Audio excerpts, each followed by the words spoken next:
6h38. Thiago Bronzato, diretor da sucursal de Brasília do Jornal o Globo, já está aqui com a gente. Tudo bem, Bronzato? Boa noite. Boa noite, Débora. Boa noite, Carol. Boa noite aos ouvintes. É um prazer estar Oi, aqui com vocês de novo. Bronzato. Bronzato, vamos falar então dessa transferência do ex-presidente Jair Bolsonaro para a Papudinha. E tem pergunta de ouvinte aqui querendo saber por que, o Roberto, por que Bolsonaro foi transferido? Pois Roberto, o ex-presidente Jair Bolsonaro, ele ganhou um upgrade aí na sala presidencial, né? Ele estava preso ali desde novembro do ano passado, na Superintendência da Polícia Federal em Brasília, e ele vinha reclamando de uma série de problemas ali na estrutura da sala onde ele estava, né? Principalmente do barulho do ar-condicionado que estava deixando o ex-presidente irritadíssimo, assim.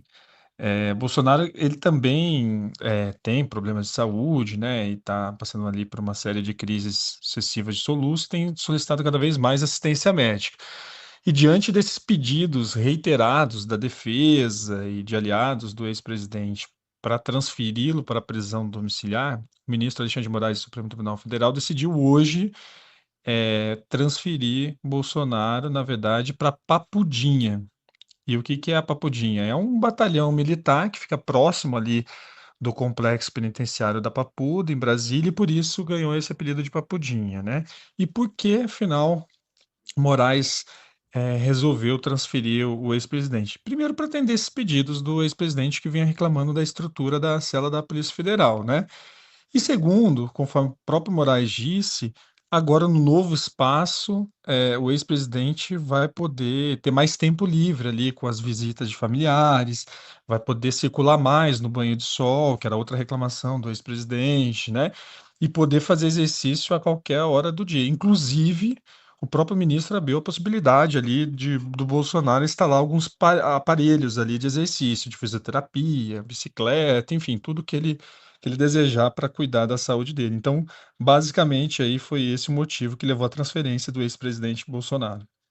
Mas é interessante, né, Bronzato, que aqui no despacho o ministro Alexandre de Moraes frisa o que ele chama de total ausência de veracidade nas reclamações, mas ainda assim Sim, concede, né, essa transferência para o texto dele para uma sala de Estado maior com condições ainda mais favoráveis.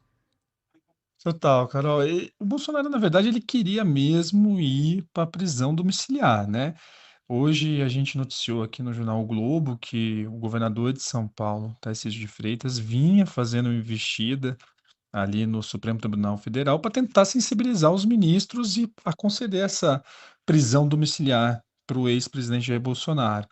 A ex-primeira-dama, Michele Bolsonaro, também estava fazendo essa dobradinha com o Tarcísio e batendo de porta em porta ali no Supremo para ver se conseguia também sensibilizar ali o ministro Alexandre de Moraes, né, para mandar o Bolsonaro para a prisão domiciliar.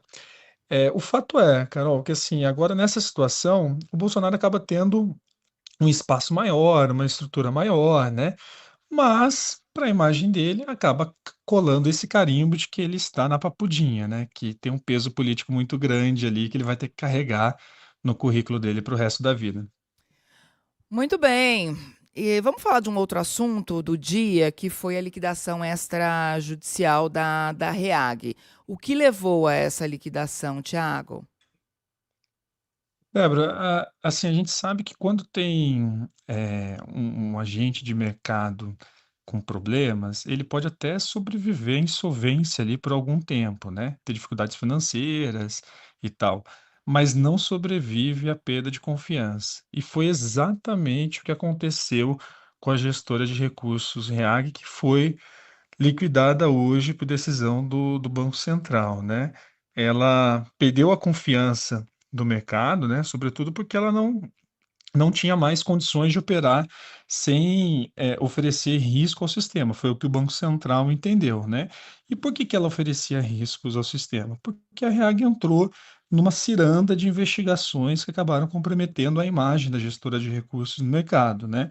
A primeira investigação surgiu ainda no ano passado, quando ela foi alvo da Operação Carbono Oculto, que investiga o elo entre uma facção criminosa e o mercado financeiro, né? E ela ficou ainda mais em evidência depois que veio à tona uma série de transações suspeitas realizadas com o Banco Master, que também foi liquidado no ano passado pelo Banco Central, né? No relatório do Banco Central, ele deixa muito claro ali que a REAG realizou operações atípicas e sem fundamentação econômica, sobretudo com o Banco Master, né?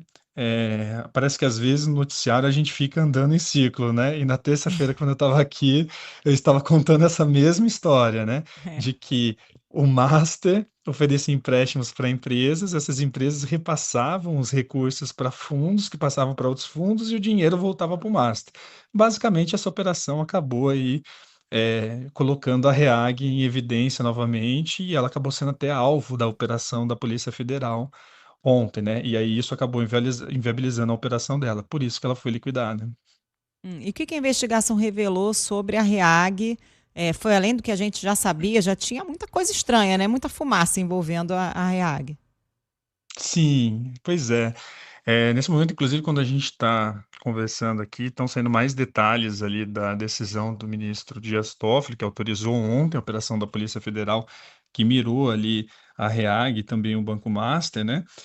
E de acordo com essa decisão, o que aconteceu realmente foi ali uma estrutura financeira, uma engenharia financeira de você transitar os recursos que saíam do Banco Master por meio de empréstimos via fundos de investimentos administrados pela REAG.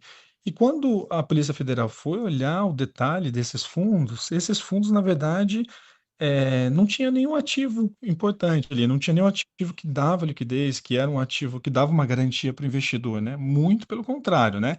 Teve inclusive um fundo por meio do qual o dinheiro do Master transitou ali sob a administração da REAG, que ofereceu, assim, pelo menos um rendimento no papel em torno de 10 milhões de por cento, né?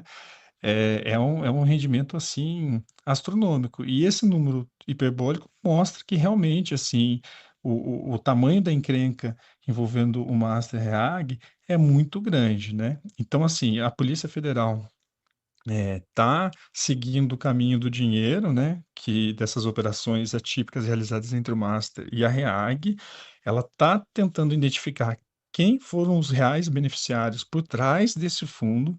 Inclusive, a PF suspeita de que os próprios integrantes do Master e da REAG tenham sido beneficiários, né? E ela vai seguir esse caminho até chegar ali realmente em quem se beneficiou desse grande esquema fraudulento no mercado financeiro. Pois é, e como é que isso bate em Brasília, hein? Porque são celulares e computadores apreendidos, então muitas informações devem surgir ainda nas próximas semanas. Exatamente.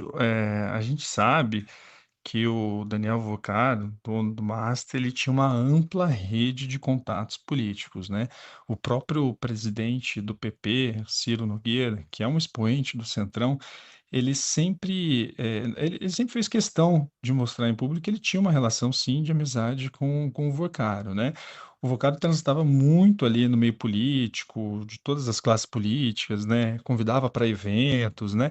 E no próprio celular dele, que foi apreendido pela Polícia Federal, possuía uma ampla rede de contatos. Então, realmente, o mundo político está muito apreensivo com o que pode vir a partir dessa nova operação da Polícia Federal, que está arrecadando mais documentos, mais informações, mais celulares. Talvez por isso tenham restringido tanto o acesso do material apreendido ontem, né?